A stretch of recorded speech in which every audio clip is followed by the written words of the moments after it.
Yes, people. I am your host, Dan Potts, tonight because, Dan's not here, isn't it? Dan's not here. A couple of the other guys can't make it tonight. So it's just a four-man show tonight. We're going to be speaking Jurgen Klopp. Errol has actually joined the stream. I was thinking to myself, Errol's going to bail tonight, but he's actually here to tell us his thoughts on the Jurgen Klopp situation. Is this the last year Liverpool have to try and win some silverware before they go into the darkness? Before they go into the abyss, we'll find out from Errol. We're going to be speaking Marcus Rashford as well. Dan wants to have his say on Marcus Rashford. Obviously, you all know, you've all seen the news about him in Belfast on the beers and that, and then claiming he's ill when he might have been ill, but people are saying he's hungover. You know, what's that say about him? And then we'll just speak about whatever. Guys, if you've got any topics you want us to speak about, then let us know in the chat and we'll do our best to get through them. Make sure you drop a like on the stream. Make sure you are subscribed as well. But of course, there is only one place to start. Jurgen Klopp is leaving. We've not done a show, obviously, since Jurgen Klopp announced that he's leaving. Come as a mad shock. Errol, he's got a smile on his face. I'm not sure why, because is this the last... I think because Dan's reclining there, he's kicking back. He 3 weeks ago, we had to watch you go, I'm just kicking it like, it's coming. Yes. Oh, my God. Errol, bro, have you recovered from this quite shocking news, to be honest with you? I know, to be honest, I'm just glad I put it in our group chat before any of you could put it in the group chat and steal it on me, to be fair, which is outside of that, I am gutted. I can't lie. You know, in my lifetime, I'm 32 years of age. Jurgen Klopp's been, I don't think it's controversial to say, the best manager that I've seen at Liverpool Football Club. I think what he's managed to instill in not only the players, but in the fans. Go on. I'm eulogizing. This is my chance to eulogize, man. Let me land, Dan. Fuck off with your tears. But no, it comes as a surprise because it felt as though everything we've been doing so far this season has been heading us in the right direction, and then you get a bombshell like that just drop, and the first instinct is you're gutted, but at the second, when you take a second to step back and look at the bigger picture, you're like, well, right, how do we send this man off in the best way possible? And we've got to go for everything. You know, you've asked me a number of times this season, can we win the league? You know, will we do Europa? How many trophies? And I've been fairly confident that there will be trophies and silverware, but I've held back on the whole, you know, we're going to win the league talk. Now we're going to win the league. Now we're going to win the league. Like, it has to be done. Like, it has to be done, people. And again, it's a case of, since he's been here, I think he's absolutely poured blood, sweat, tears, and everything that he's got as a human being into making Liverpool a fiercely competitive side, not only on the pitch but commercially off the pitch. And as a result of that, now I would expect nothing but the fans to show that same level of love and energy back to him. He might only have 4 or 5 months left of it, so the fans need to get behind him every single game, every single occasion, every single minute up until the final whistle, because he's done it for us. Now it's our turn to, return that favour for him. And I think, people were saying, can the players really give any more than what they're already given? And I think you can. I think we've seen it in the past when you looked at players in teams and you've had to dig deep or go back to the well to turn a game round. And we haven't had to do that on a huge number of times this season. So there is still juice left in this tank. As far as I'm concerned, you've just got to empty it. Don't worry about the Euros. Don't worry about next season and who comes in and who takes over the helm, all the rest of it. Your priority is between now and the end of the season, given that man who's given you, he made Mo Salah. Let's be honest. Do you know what I mean? Mo Salah was a great winger. Jurgen Klopp made him a world-class winger. He made Andy Robertson. Alisson wasn't thought of as world number one in terms of goalkeepers. He's made Alisson. You could argue Van Dijk was starting to make a name for himself, but cemented that name under Jurgen Klopp. He's made Trent Alexander-Arnold. So from that perspective, you've kind of got to look at it and say he's made some world beaters in recent seasons. Those world beaters now really need to repay the faith and repay the favour and let him win as much as he possibly can while we're still in awful competitions. We've got to go for them all, mate. Can I ask you a question on this, bro? Because I agree with everything that you just said there about this season. I'm pretty sure Dan and Pete do as well in the chat. But like, we have to speak about afterlife following his departure. I mean, Well, what's your sort of view on this? I mean, we're now hearing Van Dijk. I can't believe Van Dijk has come out and said what he said. I mean, I thought they were silly comments, to be honest with you. That's the last thing that you need. But like, what's your views on like going forward? Do you back like your board to make the right appointments in? Because obviously, a lot of the staff have gone. I believe you're looking for a new sporting director. Like after Klopp next year, do you from this point now? Do you still think you'll like challenge for the league? Do you think you'll start challenge for the Champions League, or do you think that you might have a bit of a dip? And if so, like how big of a dip? Like how confident are you in the future? To what extent confident that we're going to maintain the levels that we have with City in previous seasons? Yeah, just kind of like just what you expecting. Are you expecting that? Is this not the end? But like, are you expecting like I don't know? Just like what's your views? There's a few things. There's a few thoughts that just like float around me that I think at the minute he leaves the squad in a lot healthier condition and shape than he inherited it. So by that merit, I would expect that you'll have seen it before in the majority of your clubs, and you'll get a new manager. He'll look at the squad of players. You might have been underperforming in the season, which is why you've got a new manager. He looks around, sees the squad of players, and actually thinks, can I trust that individual? They only have purple patches. They only show signs when they're fancying it. Would they have an off day? Players will say, a new manager come in and my face didn't fit. I think the one blessing we've got is no matter which manager comes in, the players that we've got, right, you could argue that they are not, going to be title winning. Depends. It's open ended, but they might not be title winning level ready at the moment of the appointment. But you can't deny the quality that's there. So provided that a manager can come in and transition and guide that quality to still produce, still stay on job, you can still keep some of the elder statesmen to keep the standards for the time being until the new manager can get in players and senior players that he believes are going to have the qualities to kind of continue those standards. I think they're really all important factors. But I think, Jurgen Klopp isn't going to look to do what Sir Alex Ferguson did in the respect of, kind of cherry picking the next man, saying you're ideal, you're the candidate for the job. There's going to be a board in place. There's going to be technical people that will make those decisions. But Jurgen Klopp's done his bit by making sure that the team and the squad are still fit for purpose for the next person to come in. It's not like you've got an uphill battle. You've not got to overhaul the squad. You've not got to start getting rid of toxic players or player power. You haven't really. There's a lot of synergy within the squad at the moment. And, I think, as I say, if we go on to win multiple things, or even if we was to win one or as many as 4 competitions this season, the players themselves wouldn't want it to be ruled down to the Klopp factor. They would believe in themselves to be like, actually, no, that didn't happen just because we had him as a manager. That happened because we're world beaters and we're best in class ourselves. So there's a lot of thought that goes into it. I think Van Dijk's comments, I took them more as a warning and a sounding to the board, actually, to kind of basically just say to the board, look, you've got to make sure you've got the right man in, because if you don't get the right man in, I will be open to entertain other options. Because I don't think that was a good thing to say, though, Errol. Errol, with what you said there, mate, about the whole there's no toxicity, there's nothing like that. That is the roots that starts the toxicity. And it might be, mate, and that's the thing that we need to be careful of. But for me, they're just distractions in this moment in time, when the bigger picture is what we do on the pitch now between now and May is what is going to define Jurgen Klopp for outside Liverpool fans' perspective, like the outside fan base. Go on. This has come obviously the decision was done in November, apparently, wasn't it? That was when they said it was. He'd come out and said to the board, "I'm off." Yeah. As a Liverpool fan, has anything happened here for this to come out of the blue? I know he's come out and said, "I've not got the energy anymore." Is this because of what he's been told is going to be happening in the summer? Has he been told, look, we can't do X, Y, Z? It just, for me, to come out when it did, it's just bizarre. Look, we've had, obviously, there's been rumblings, sporting director, players, I know he wanted players in the summer, it didn't happen.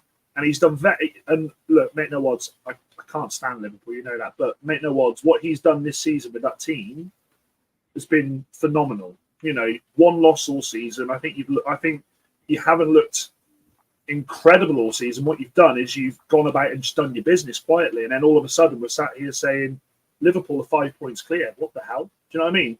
Mm-hmm. So I suppose the first question is anything happened in the background? And the next question is, as a Liverpool fan now, are you worried for next season? Because out of everybody on this panel, I think I have the most in common with you in the sense of losing a manager who has been there for such a long time, has turned the club around and done what he's done, and now leaves. So what do you think? To answer the first question, I'm not really worried, to be honest, about next season yet. Like I'm ready to enjoy the here and now, because if I don't, I'm gonna blink. I'm gonna worry about next season, and he's gonna be gone. That to me isn't how I want to spend the last months, knowing that Jurgen Klopp's gonna be our manager. Is something happened? Again, it's all speculation. There's a lot, and I don't really want to add to the speculation in the rumor mill, if I'm being completely honest with you, mate, because I don't know. Like I'm not in the know like that or wade in enough with information to really put in a 2 pence. That's where, if anything, it doesn't hold no weight. I could throw the speculations that I've heard, but in all truth, it is just hot air. Do you know what I mean? And we can all have a laugh and we can banter, and people say, oh, there's a documentary being planned, and there's, FFP and all the.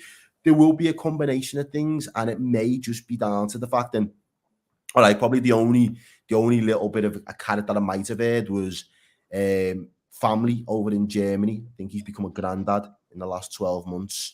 And I think his wife, she said a couple of years ago when we won the league and stuff, like, how can we leave these people? His contract was due up the next season. How can we leave this place, it's become our home?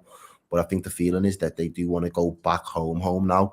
He wants to be a granddad. He wants to enjoy that part of his life. And at the end of the day, can you really begrudge him? That might be a really simplistic, that might be a really vanilla answer to a lot of people, and people want something juicy with a little bit of meat on the bone. No, I promise you, it's not being, I don't want to, it's come out of the blue. No, it is, and I know I agree, but I think it's a combination of maybe the family issues, maybe and again, pressure is the right word, because when you manage a top team, pressure is always attached to it, and that intense amount of pressure over a sustained period of time will take its toll on the most resilient of human beings.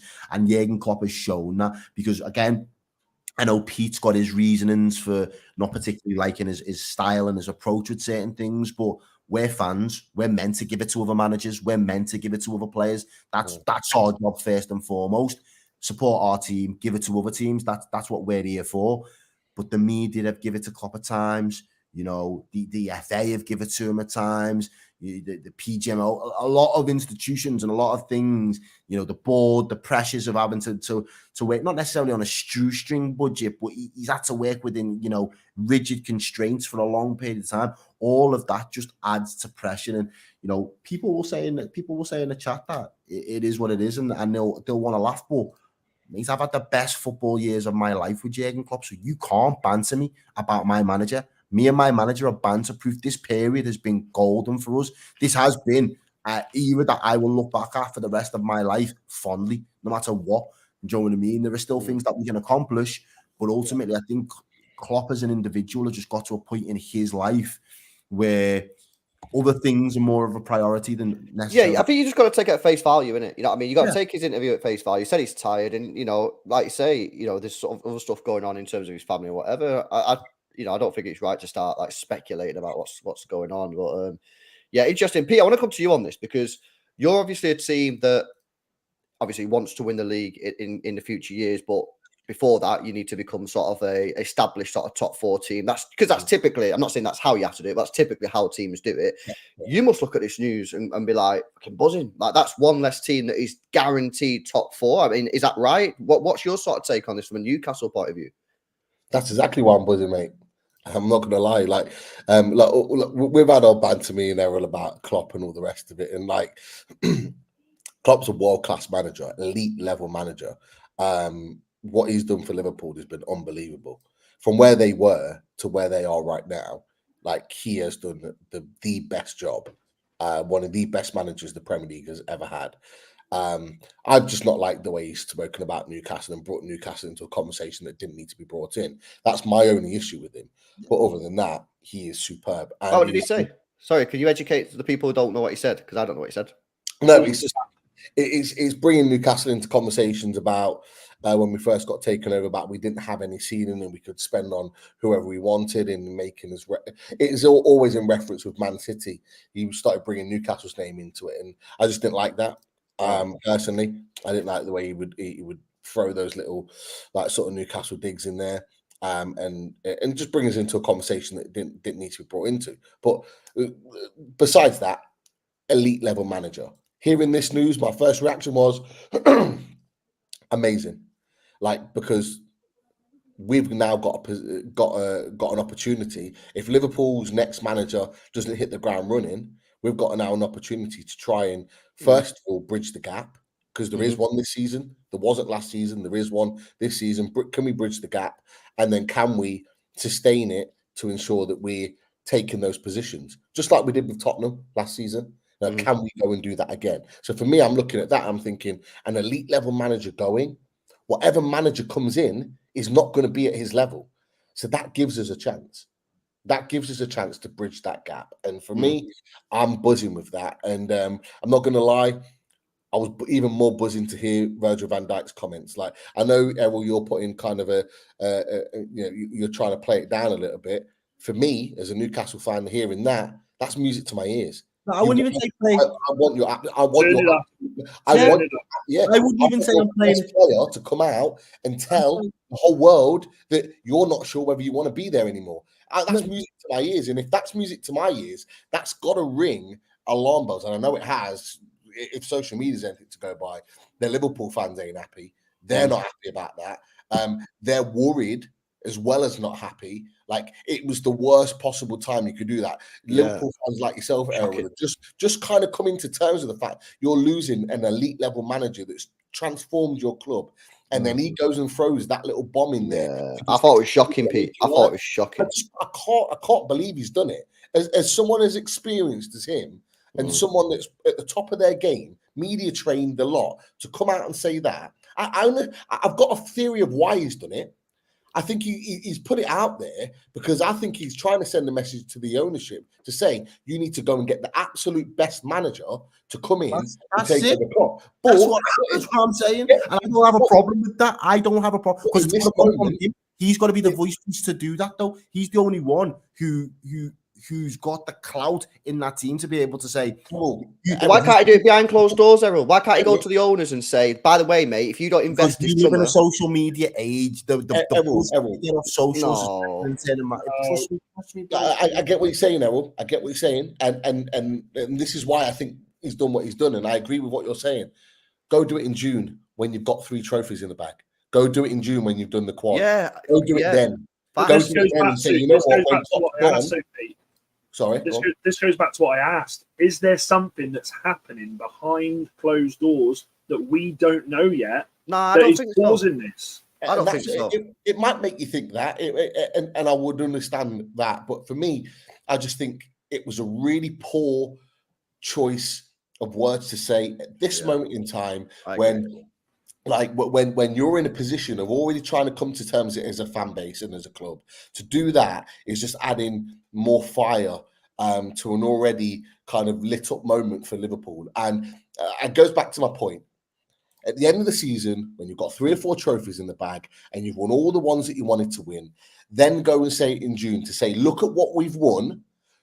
I'm not sure if I'm going to stay here because I don't know what you're going to produce, and make them at that point go out and get the absolute best manager that you can, bring him in to make sure that this gravy train continues. It might be too late. Pete, it might be too late by then. With the respect, I get what you're saying, but if you wait till the end of May when whatever's been won, what hasn't been won, and you wait till the end of May, the appointment might be made. The decision might have been made. It might not be the right man, and then 100%. you want to throw in your 2 pence after the fact. No, get ahead of it. Get ahead of this train now. And again, while all the bombs are going off, what's one more? As far as I'm concerned. Nah, bro, that's no, you can't be like that, bro. What's one more in this set of circumstances right now?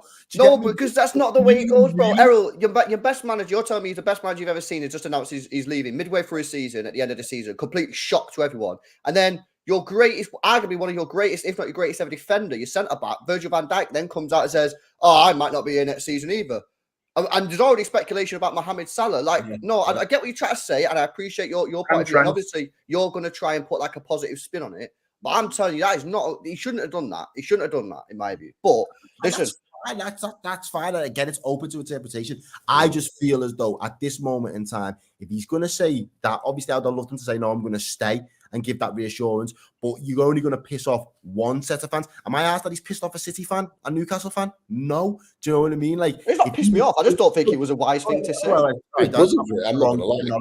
Can I ask a question, Errol? One sec, the way I deep it though, if he would have turned around and went, "I'm staying," and then we don't, whatever happens at the end of the season, win, draw, lose, whatever happens at the end of the season, Klopp goes, Bayern, Real, PSG all come in and throw in dough for Van Dijk, and then Van Dijk says, "Oh, actually, I'm going to go for the money now. Klopp's not here no more." But like, hang on a minute, lad. You turned around 6 months ago and said that you were staying through thick and thin. Now things have got a little bit sticky and you want to dip out. That would have pissed off the fans that had backed him from day one. So the fact that he said, "I don't know," it's only a warning shot to the board and to the owners. Do your job, get the right man in, and I'll listen to what he's saying. You get me the clown, you get me the wrong man, and I'll be listening to what my agent can cook up for me. It's as simple as that. And I rate that because I'd be the said way. If I'm the captain for the wrong time and breaking it to you, you don't tell your I have several times. I feel like yeah. The less I say, the Errol, I got a question. I've heard you say this question to people on this panel before. I've heard you say it about Arteta. I've heard you say it about a few people. The question always was, does this give you a newfound respect of the job that Klopp's done against Pep? Does this give you a newfound respect for Ten Hag when he said era's come to an end? Just a question. Because my guy called it. He was foreshadowing. He was foreshadowing his own era coming to an end. No, it was short lived, weren't it? Really. That's how I checked. My gaffer's not throwing the towel in, mate. So. But he was the 5 minute man. To go back to that super chat comment. He didn't even ask for a divorce because he was already in and out. But you know what? I'll be honest with you. We knew it was going to happen. We just didn't know when it was going to happen. And I genuinely thought it would have been Pep, then Klopp. I thought Klopp was always going to get one season where he was going to be the top dog and someone else was going to then go and challenge him. And it hasn't turned out that way, which now puts the onus on Liverpool having to deliver more for, not just for Klopp, but more for this period of time that he's been with us, because people will look back. People in the chat are already saying, you've only won one league in 8 years, rare, and all the rest of it. Yeah, I'm sorry, but that, and I'm United. I think that's ridiculous. I think you can't just look at the one league thing. Like we've said before, he come in, he revolutionised Liverpool, he brought the fucking club together. He's got the best. He has got the best and more out of all the players that have played under him. I think we can't deny that. The one thing I will say is, Errol, who do you want next? Like, who is your man that you want to take over? Bearing in mind, like I said, United did this. I mean, the good thing that you've got over United is you've got, what is it, the 29th of January. You've got 5-6 months now to get the work in place to bring in the right manager. We went for Moyes because Pep said no, Klopp said no, Mrs. Smith from number 27 said no, so we had to go down the line. Who do you want and who do you think is right, more importantly? And don't say Gerrard, please. He don't want to even consider it. You can tell on his face as you were saying, Dad. Honestly, bro, consider it. Honestly, bro, I've got my head around the fact that Klopp's going. I don't want a Klopp 2.0. I don't want somebody to be doing the fist bumps and the rally cries and all the rest of it. I want someone who's going to have the conviction to back themselves. Honestly, I don't know who that individual is. And there's a few reasons, because these players have been so used to having a man manager at the top of his game that knows how to not just hug a man, But when they need an arm around the shoulder, they get that treatment. And that's worked. And he's managed to extract the best whilst being able to walk that line of a boss or father figure to all of these young men. If we was to go down the route of having an authoritarian or a ball buster like a Simeone, do these players respond well to that level of discipline? I don't know. If we get a young up-and-coming next flavour of the month, and I know that sounds harsh to call Xabi Alonso the flavour of the month, but I'm cooking Lawless for trying to put his name in the conversation. It could be a bridge too soon. It could not necessarily work out just because we wanted to. We're desperate for Xabi now to come in and just light the torch and continue in this vein. You can't. We're asking too much. So, as far as I'm concerned, it's the profile. As long as you profile the individual in the right way, the style, he's still got the gravitas to bring in world-class talent when needed. Not always. You don't have to go and throw your weight at every single signing. You need to be a world beater, but you need to be able to pull the punches sometimes. If Man U or if Newcastle want to go in for someone that we were all identified as a target, you'd like to think that the manager that we've got has that clout to really attract them into the project. And then you really want someone that has got qualities that can actually play progressive football, because we've got a football team full of progressive footballers. We've got ball players. We've got a progressive fullbacks. We've got, inverted forwards on the wings that like to cut in and score a lot of goals and get amongst the goals. So someone that's going to be able to work with the ingredients that they've already got, really, rather than ripping it up with and starting with a new playbook, would be ideal. I just don't know if there's a manager by name. Well, there's not, Errol. That's the problem. The manager market's so dead that, you probably are going to have to take a punt on a Xabi Alonso, because who else you getting? Yeah. And you're not going to get Ancelotti. He's chilling at Real Madrid. Simeone, that could be difficult to get him out there. Who else you looking at? You're looking at the Hansi Flicks of this world. Do you know what I mean? Or the Nagelsmans. Listen, they've done all right, but you know what I mean? It's also, have they done it for a sustained period of time? So I think it's going to be Xabi Alonso, to be honest with you. I'm just pretty much certain on that. But the guy's managed 60 first-team games.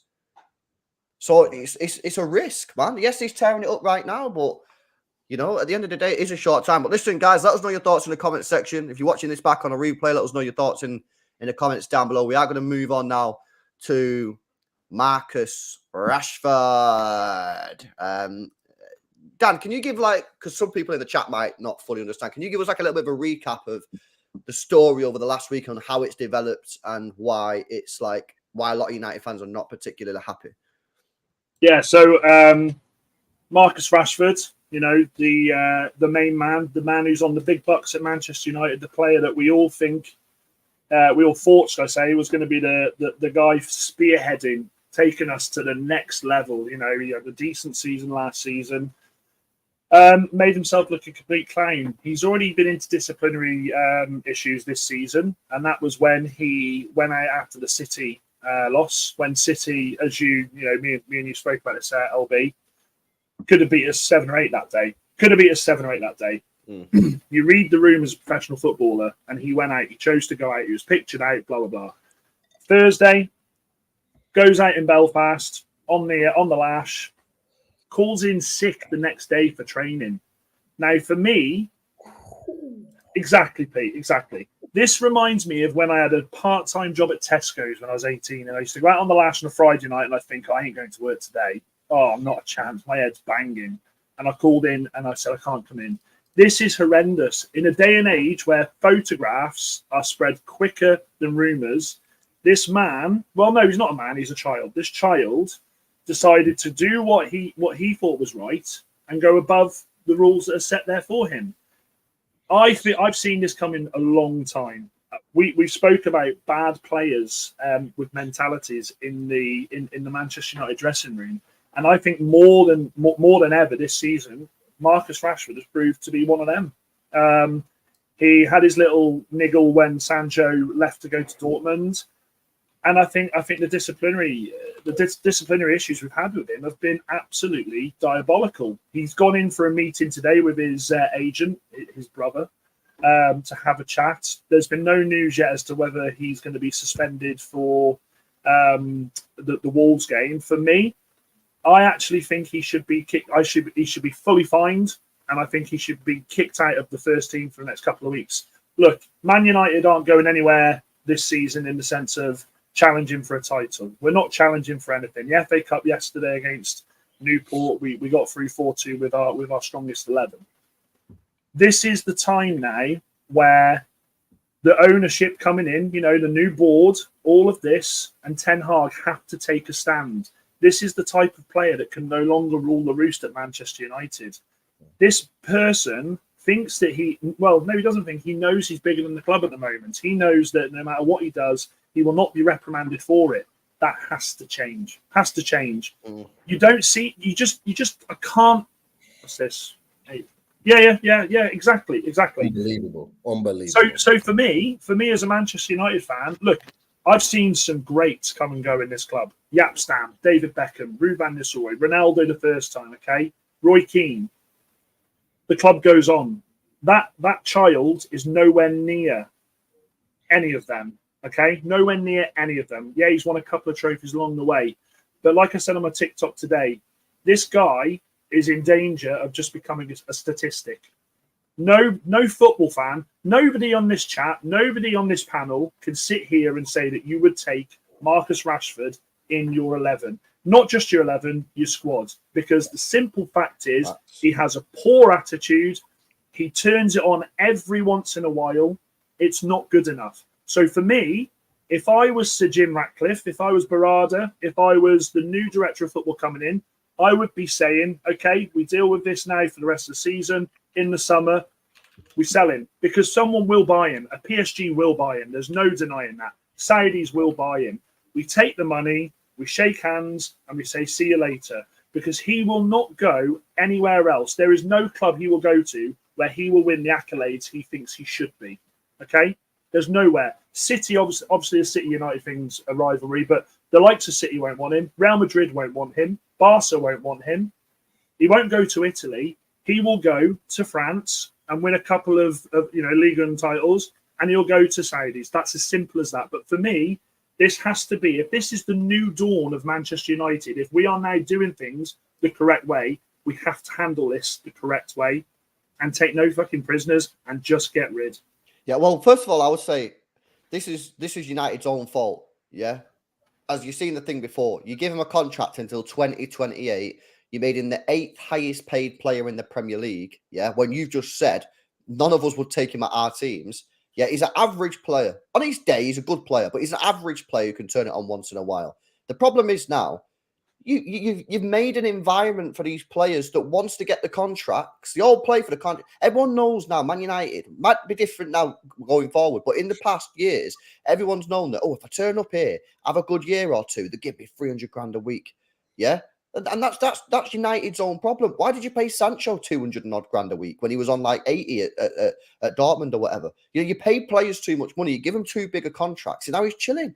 Do you know what I mean? But I think you're making it sound too easy in terms of getting rid of him, because I'm not so sure PSG will be that desperate for him. And the Saudis, I don't think the Saudis are going to want to be a league that just takes everyone's cast-offs. Where it's PSG coming for him in the summer, mate. PSG have been hovering around in the last 12 months. Yeah, I know. They've made contact with his agent. They've been flirting with him for ages, mate.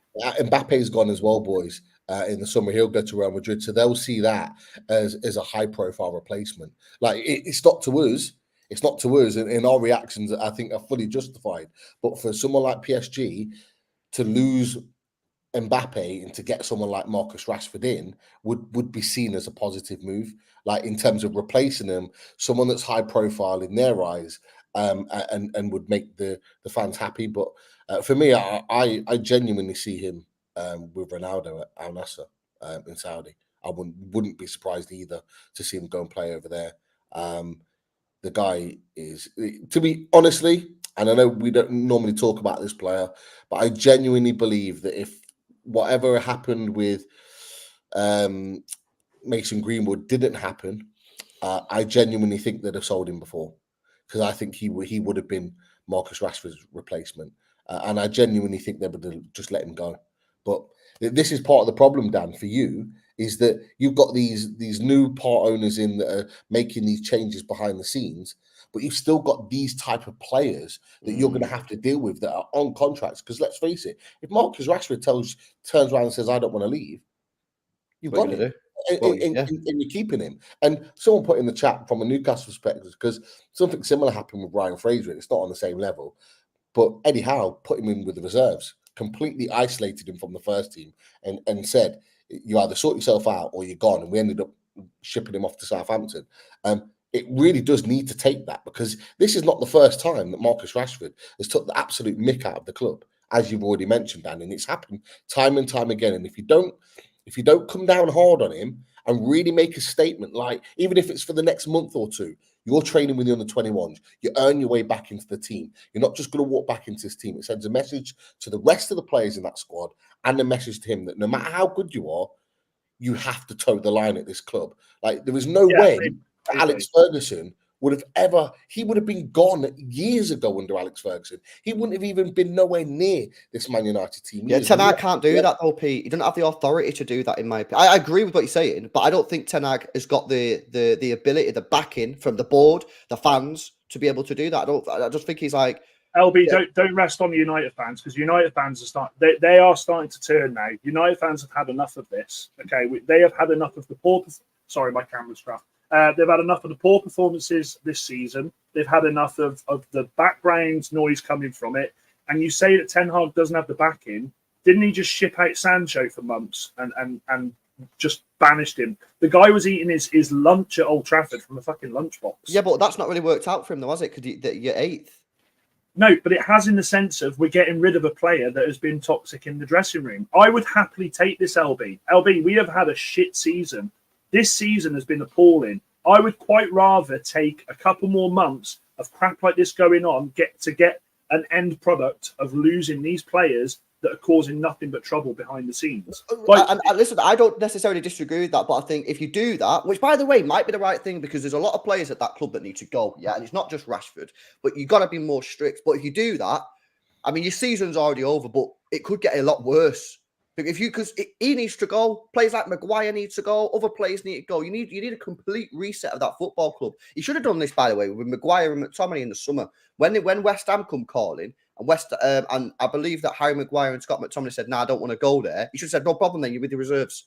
But he didn't have the balls to do. That's what he should have done.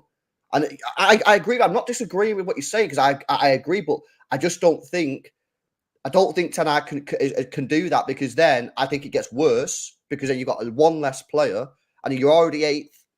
You know what I mean? And this manager's already on thin ice. So I don't know. Yeah, but LB, you're talking as if Rashford scored 12, 13, 14, 15 goals this season. The guy's been shit. I'm talking about with it, like, him in the squad. No, but like, what's your other option? Garnacho? Yeah, I'd happily play Garnacho. Yeah, but you can't play week in, week out. For what gets injured? Then who are you playing? We've got people that can play in those positions. We've got Mount coming back. Mount's played wide left low. So I'm not saying he's a long-term solution, by the way. Yeah. But I would much rather this season be sending the message and getting him the fuck out of there. I'm tired of it. And as I've said, United fans are exactly the same now. This whole thing about he has lost that backing with the fans. For years, we've seen it. We've seen players stay and managers go.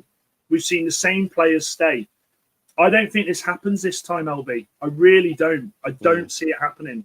And the other thing as well I will say is the reason we've not been able to get rid of players in the past, yeah, you could put some on Ten Hag, but we haven't had behind the scenes to do that. John Murtaugh,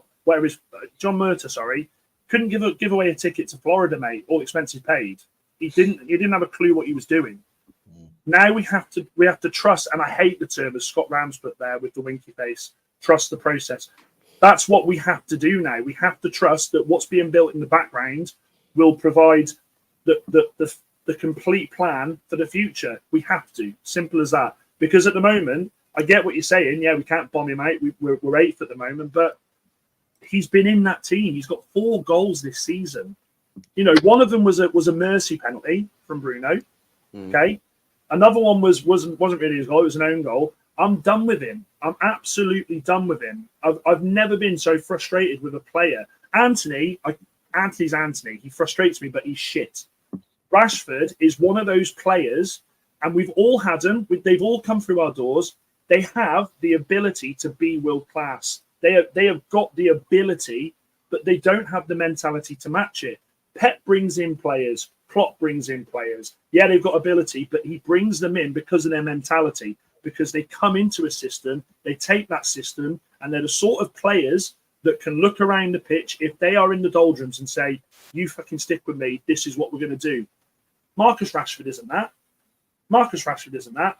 As I said before, he will go down as a statistic. In 10 years' time, he'll be sat next to Frank Lampard and Gary Neville on the sofa watching United against Liverpool, saying, "I scored against them a couple of times. Yeah, I understand how it feels."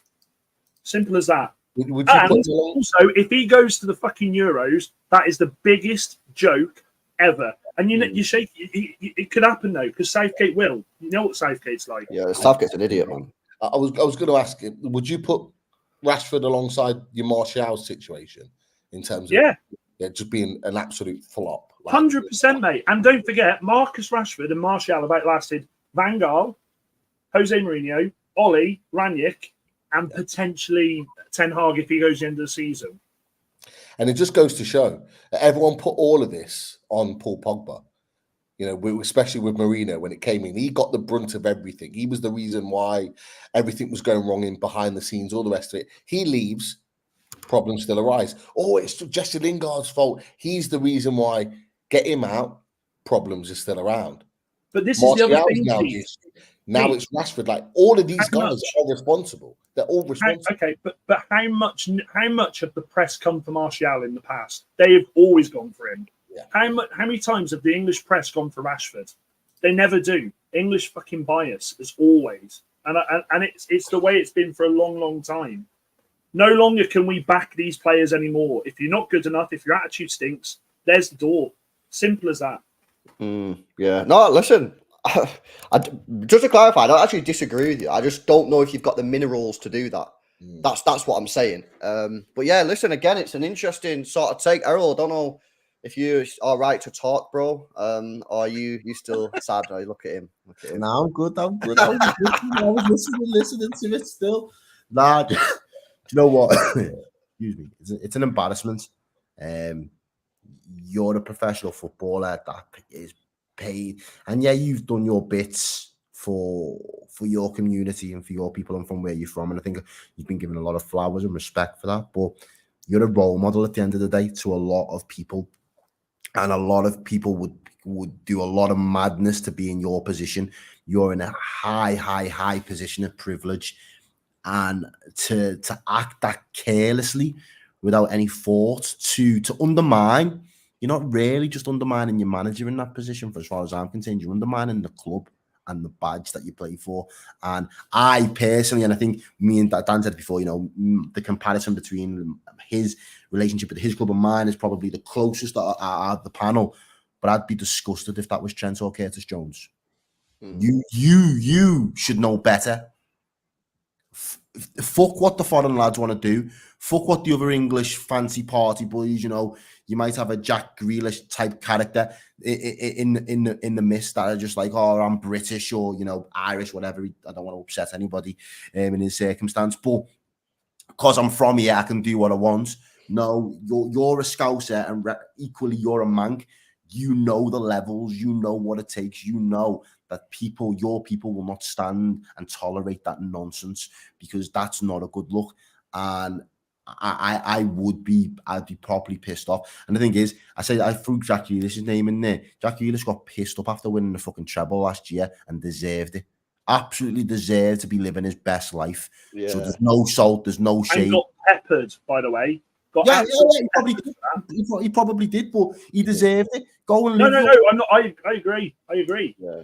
Yeah. No, so some guy was in the chat before, and I was on a different stream, and he said LB, Grealish, and Foden turned up drunk to England training. I was like, yeah, but I think it's slightly different. Yeah, they just won a treble, and I'm pretty sure it was like a friendly. So chill out. Like, it's not exactly the same. I also think it's hang on a minute. His laptop's died. Don't get rid of him. I need to screenshot. His laptop's died. I've got to screenshot this. This is the face he made when he found Klopp was leaving. got it. Oh God, man! I don't know what's happened to his screen there. It seems to have gone off, but let's see if he comes back in a minute. But yeah, another thing that I was going to say to add on to Errol's point is that the difference as well between it being a Liverpool player or a City player is that United are 8th. This is a disaster for Manchester United where they are. They're knocked out the Champions League. They're in 8th in the Premier League, and you got this guy doing that. Like, I'm not saying it would be like much better if a City player or United player did it, or Liverpool player did it. But the fact did you say United are 8th? You're 8th, aren't you? Errol, what do you think of that, mate? What the fuck?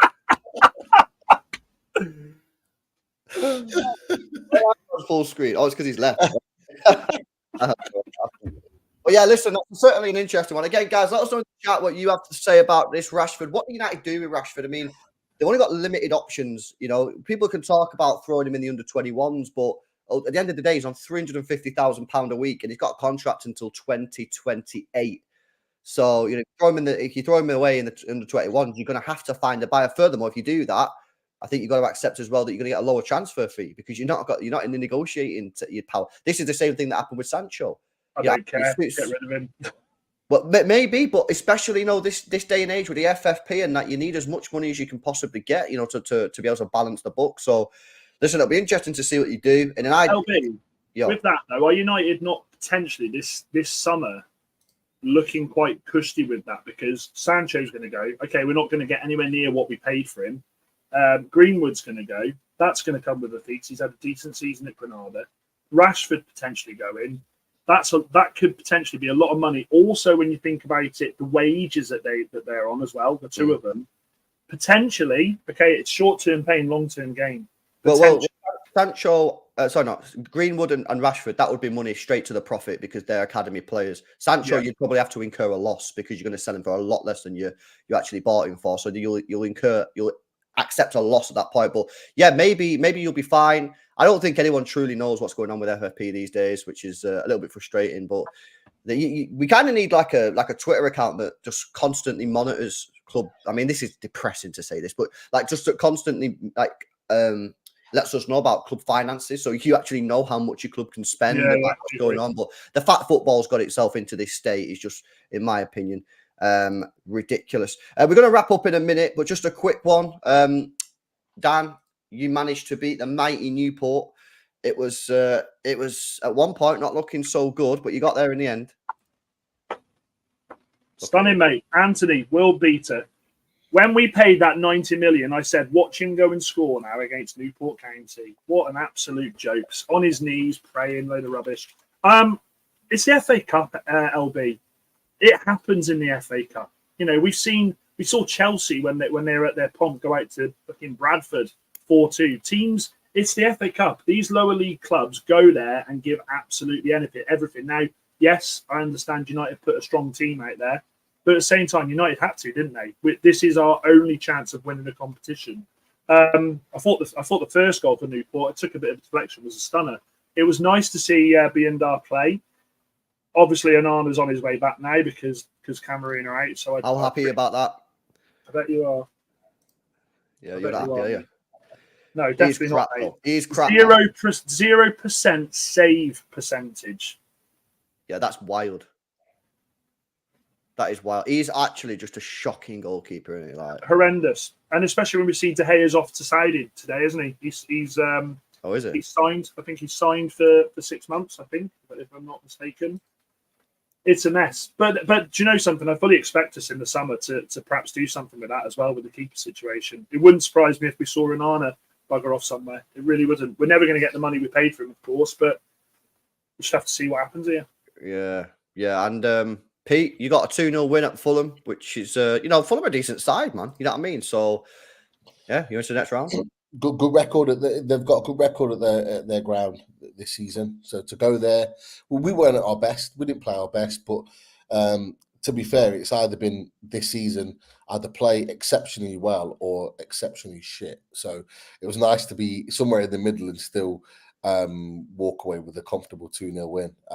Great to see some players back, a few more players coming back by the weekend, which is good. It's currently 4-1 to Blackburn against Wrexham, so it looks like our next round We're playing Blackburn away, which is another winnable game, and then that potentially puts us one game away from Wembley, which is always good. So we'll trot along. We've got a tough game tomorrow at Villa Park.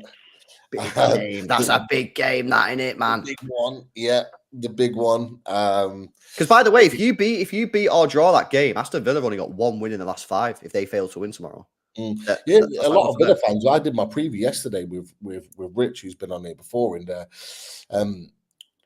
was saying that a lot of Villa fans are a little bit unsure about this. They've got a great record at home, but obviously their recent form isn't great. So it's whether we can go there and cause an upset rather than us go there and sort of dominate. I don't expect it. I'm not expecting a win. I'll take a point, if I'm honest with you. A point would be a good point to then take us to Luton, Forest and Bournemouth, which are our next 3 games, which is where I would expect us to pick up some points. We'll see how it goes. But by the weekend, we should have Wilson, Barnes back, and then probably by Forest the week after, we should have Willock back. So we're getting some players back now, which will be a huge boost. Right time of the season as well, mate. Yeah. Well, we've seen the Newcastle team recently be a strong 11. Like when we played you had a strong 11, but your bench was just still not there. So you see, I think you'll actually have a decent second half of the season. I think you'll finish higher than 10th. I think you probably finish around 7th and somewhere around there. I'll take it. If it means European football, mate, I'll take it all day. Just because of the season we've had so far, I'll take that. If we can get 7th and get into Europe, if we can get to Wembley, so maybe a semi-final at that point, I'll take that. Champions League campaign, 7th, so we're still in Europe, and a trip to Wembley, hopefully 2. We never know. I'll take that. And then we just wipe this season away and we go again in the summer. Yeah, no fairs. And and City obviously beat Spurs on Friday night, scored our first ever goal at the Tottenham Hotspur Stadium, which was great for come on, Nathan Ake. It'll go down in the history books, that one. Richarlison, man. Oh my God. Did you think that was a foul on the goalkeeper? No chance. No way. It was never a foul, was it? No, never. Honestly, mate, if that's a foul, then football's gone. Vicario was so soft and weak, like it was shocking. Also, I would also ask is we had 16 corners. Diaz did that every single corner. How come the Spurs players didn't say, hang on a minute, we need a defender to because usually what you see is you usually see a defender in between the goalkeeper and the attacker. So the goalkeeper's protected. They just left him, and Vicario made a complete mess of it. It was never a foul. Can't believe some people were saying it was a foul. Fans were going mad about it, demanding a foul and a free kick. It was never a free kick. Not in a month of Sundays. I can't believe how bad Spurs were, man. Honestly, one shot on target in the whole game. In fact, one shot in the whole game. Sorry, not like it was on target, but one shot in the whole game. At Madison, he come off the bench. He didn't really do much though, to be fair, but it was his first game. So, they weren't good. So, we're into the next round. Obviously, United are there. Liverpool are there. Newcastle are there. So, who we got? We got Luton away. Who you got, Dan? Forest or Bristol? It's Bristol or someone else. Forest. Forest, yeah. Right, okay. Right, so I knew you got Pete Blackburn. Yeah. They're still playing now, but it's 4-1 Blackburn, so it'll be Blackburn. Who did Liverpool get? Oh, I think they got an easy draw. I think they got an easy draw. And what about the Chelsea Villa? Because obviously that's a replay. Who did they got? They got an easy one as well. I think no one got a difficult game, did they? I actually think Luton away, man.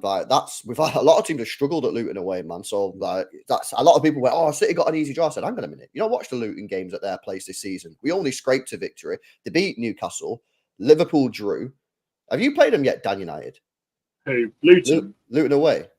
No, not yet. We laboured to a 1-0 win at home, mate. That will be a tasty day. Hey, before we get into laughing at United again, chat, everyone make sure you put happy birthday to Donna Potts, the greatest moderator in the history of moderating. It was her birthday the other day. Come on. So make sure you wish her a happy birthday. Happy birthday, Donna. Quality. Right, buzzing. Anything else you guys want to touch on before we wrap up? I mean, He's gone now. Pete's got something to say. Look at him. Go on, Pete. What are you saying? No. Nothing to say, bro. No, nothing to say. All good. Yes, you have, but you're not willing to yet, are you? Are we waiting? Are we waiting for a certain person to come back on the panel when they're back, or? Speak. No, I genuinely haven't. But I'm intrigued at what you said, Dan, because I actually didn't have anything to say. Yeah, what are you saying, Dan? What you pointed me in the direction of on our chat? That. Yeah. Well, we did say it, didn't we? We did say it on about Klopp. No. What? What about the Brummy in Spain that's not here? And his I thought you meant me. Oh, you're on about LB. I thought that's what you were going at because obviously you've been linked with. I was like, he's smiling. People watching are going, what the fuck are they? Yeah, people are like, well, it's about Villa, isn't it? It's about Villa because Villa in breach of not in breach, but like they reckon they're going to have to sell this summer. David Ornstein apparently has come out and said that they need to sell a player, otherwise they're going to be in breach of FFP. I've not read the article because it's got like a paywall. I think when you click Athletic, you have to pay, and I'm not subscribing to it, so I don't know exactly what's. Sorry, I'm subscribed to it. So David Ornstein put an article out this morning. In the top of the article was that Newcastle have approached Villa for Jacob Ramsey. Now it's been kind of squashed or certainly downed a little bit because for us, we're not going to. Miggy looks like he's staying, so he's not going to Saudi in this window. So we're not really going to sign anybody. But I think it was a case of if Miggy went, we'd be able to pull the trigger on a couple of players. So I think he's a player that we've looked at, along with Morgan Gibbs-White, along with Amadou Onana and a couple of others. But what it also talked about is the fact that Villa are close to that FFP. And we've talked about it before, but not really kind of talked about it with regards to Villa. Villa are at the end of their 3-year cycle of the Grealish money. So they're at the point now where that money from Grealish isn't going to kind of get them any further. And as we've talked about, and it's shit, they're having to sell for pure profit. So they're having to sell an academy player in order to raise some funds. And he was one of them. I was on a show last night with on our channel with Rich, and he was talking about he was convinced that Villa will have to sign, regardless of Champions League football or not. They will have to sell one of their top players. And he thought it might be someone like Douglas Luiz. He thought it might be someone 120 million he's worth, mate. So that would sort all their problems out. But he did say, as a Villa fan, he felt that they're going to have to in order to sort of like balance those books in the summer. So Villa will be an interesting watch. Just ridiculous, isn't it, man? It's just absolutely ridiculous how people look at this and think it's a good thing. Like, it'll increase competitiveness. Hang on a minute. You've got two clubs like Villa and Newcastle who are best placed to sort of smash into the top four and potentially break it open. And both of them potentially got to sell. I just, people will say, of course you'll say that you're a City fan. My club's chill on the FFP thing now. Might not be with the 115. We'll find out. But like, my club is built for the FFP because we've had to deal with it for 10 years. It's like, it's just ridiculous how people think that this is a good thing. Like, listen, I've actually changed my tune a little bit on I don't think you should be allowed to spend £1 billion in 18 months. I don't think that's right. I think that's wrong, but I don't know what limits you put on. I've not actually come up with like a solution for that. But you can't expect you can't expect these clubs to be selling the players. And the thing is as well, what's even more stupid is clubs are then incentivized to sell academy players, right? Because that's better for the books. So you're like, what is this? I just think it's completely ridiculous. Like I say, I just think I'd scrap it all. Like I say, I don't think you should be able to spend £1 billion in 18 months. I don't think that's right. But what the solution is, I don't know. But anyway, guys, we're going to wrap it up.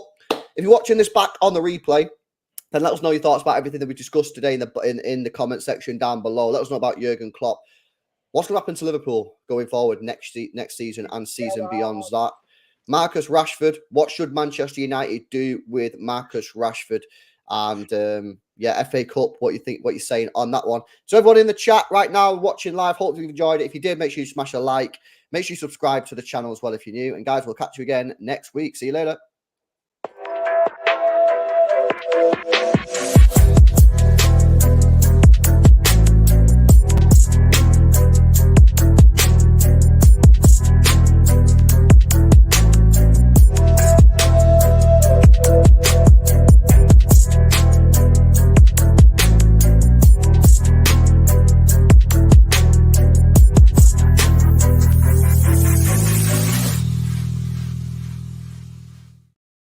We sat top of the tree at Christmas.